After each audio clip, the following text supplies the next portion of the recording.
We are your home for Hawaii's music. We are Kappa at 100.3, 99.1, and online at kapparadio.com. Happy Aloha Friday, guys. As promised, our special guest this morning, another power couple in the music industry over here. Ladies and gentlemen, Playa T and Angel, aka Luke and Andrea Glepp, also known as Ann Hoku Lyn and Truth Music. So many aliases. How you guys doing this morning? AKA. Right. Good morning, Jaz. Thank It you is for so having nice. us. Thank you. So nice to have you guys on Kappa and of course on camera. Now, many people on our Kappa audience would know Ann Hoku Lyn because she is part of the Kahula Nui horn section from the early part of the day. So those first two albums, I believe, you will hear her trumpet playing on there.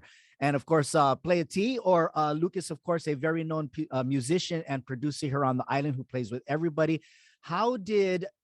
First of all, when did you guys can answer separately or together? When did you guys arrive to our beautiful island? Go first. I've been here since '98. So wow. Yeah, it's 20.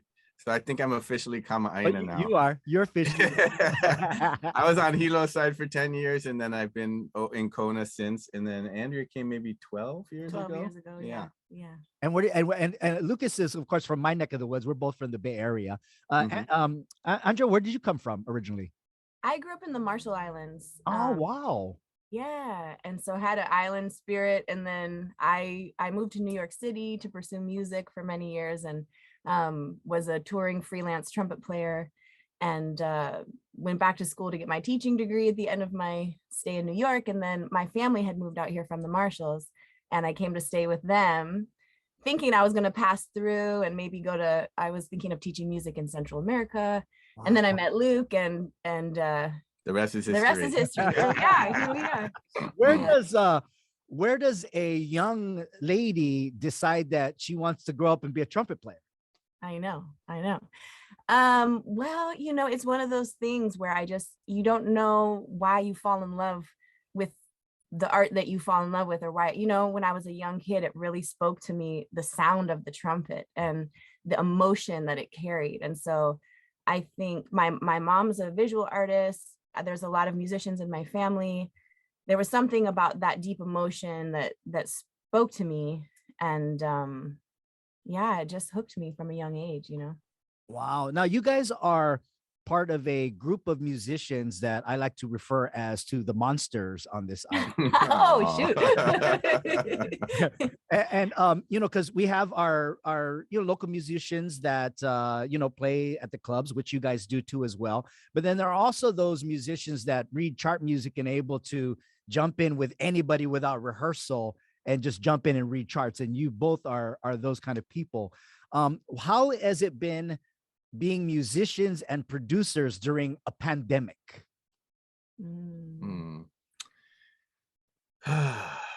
Well, for us, I think we were really fortunate in the way that things worked out for us in that I got this job with harmonica.com and we were already working on building this studio. And so we were able to kind of just focus inwards on recording and for me on creating content for harmonica.com. And so we've been really blessed through the pandemic, and I think have struggled a lot less than so many artists have. So we've been fortunate.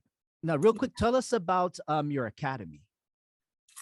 Yeah, we founded a nonprofit called the Big Island Music Academy probably 8 years ago now. And so we were breeding ground for the new set of monsters. The baby.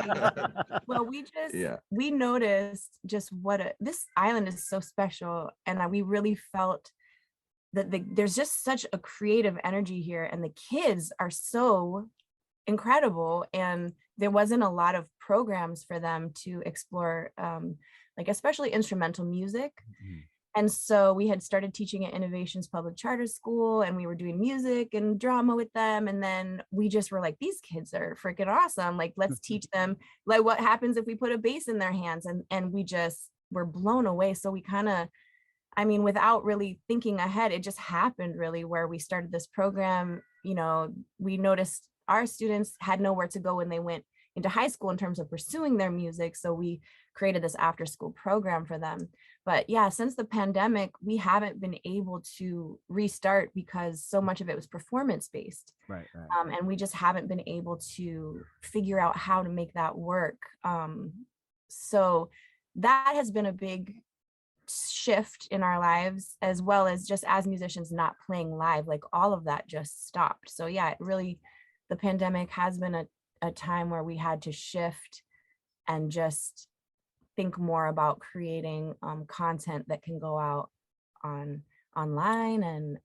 And we did a little bit of that with some of the students. We did some videos and kind of put them out, a few things like that. And I'm kind of thinking about trying to do some teaching recording arts at some point to the kids, you know. Nice. Yeah, that side of things. Well, what I love about the program as well is that you're not just teaching them to play music, you're teaching them how to be artists. You're teaching them how to have stage presence. I mean, there's a couple of youngsters who I absolutely hate from your program, like Nick Wong. And I mean hate as in I love him to death is what I mean. Yeah, I got you. So jealous of his talent.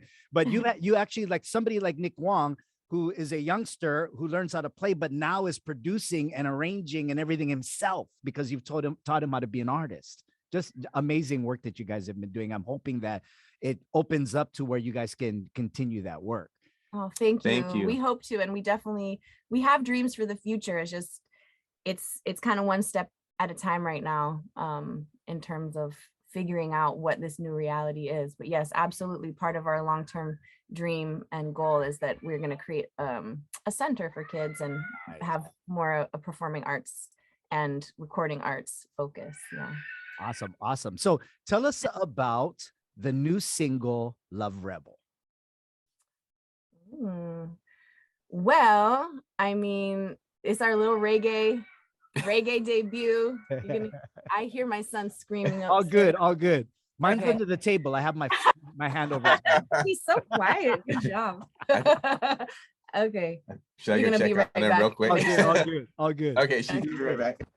So yeah, Love Rebel kind of came out of this whole pandemic, just dealing with a lot, because everything stopped and slowed down, you know, and just have the lyrics themselves just came out of both a social kind of consciousness, talking a little bit about, you know, it's just so, you know, here we are stuck in our homes, and you're watching the news, you're trying to find ways to be connected. Right.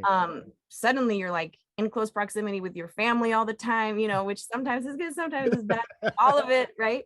And really just trying to figure out how to respond in a way that's life-giving, both on a larger scale and a smaller scale. And that's kind of where the lyrics came from, you know, trying to be honest about what's happening and acknowledge a lot of the pain that's happening, but also try to think, you know, about kind of just being like that warrior that's like believing in the good of people, believing that if I speak life to my family and to people that even that are hurting me, that we can have restored relationships, you know.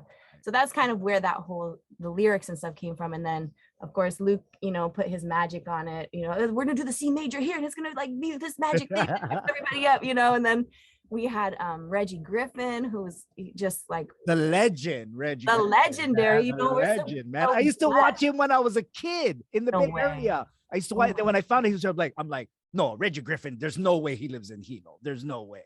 I know. Yeah.